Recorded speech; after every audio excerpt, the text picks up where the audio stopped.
This is a low-end shaper that adds huge harmonic content and massive weight to your bass and kick drums. Low end is so important in a mix, so particularly if you're working on electronic music, you need to see this.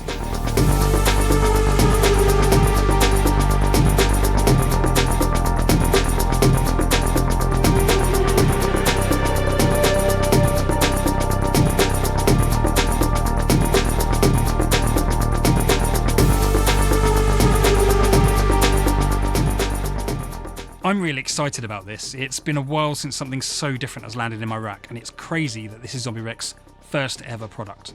They've kicked things off in big style with the Mammut. Before I get into explaining how it works though, let's have a listen to how it sounds.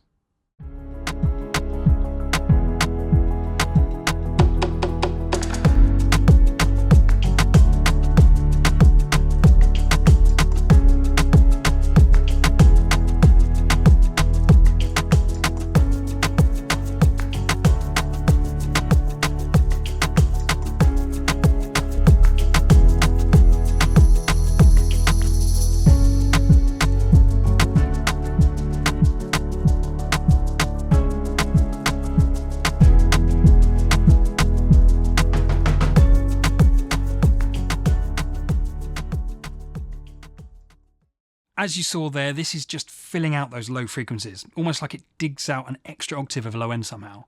What's cool is it doesn't just work on mixes, it's got a great trick up its sleeve. Let's say you've been sent a mix and the kick drum just isn't quite hitting enough. This can make it really jump out and add serious punch. Check this.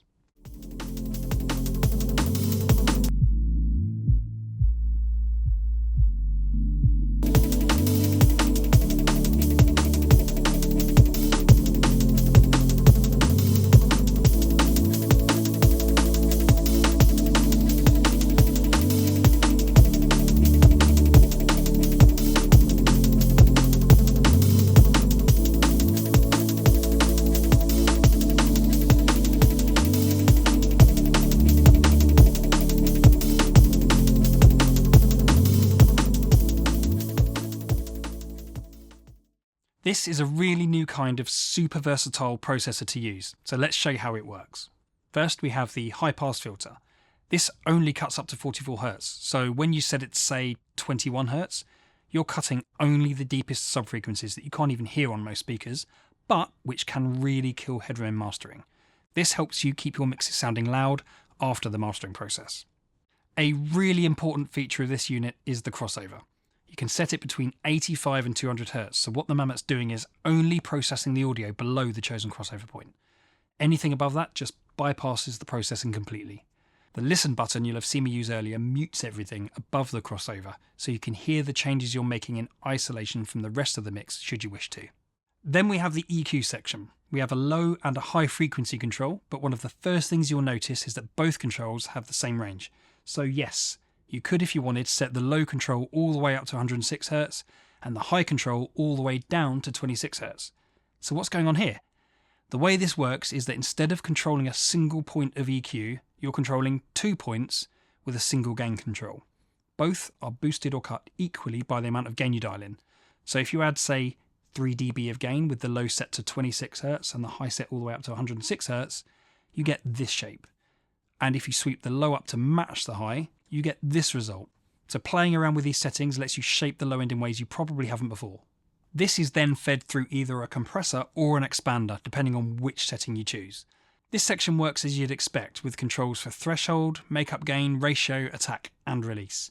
And just like everything else on the unit, it only applies to the frequencies below the crossover point you've set. It's not going to touch your mids or highs. And finally, there's saturation. Just a single knob, nice and simple. Hit the on button and dial it up. You can even choose the style by adding second harmonics in varying amounts.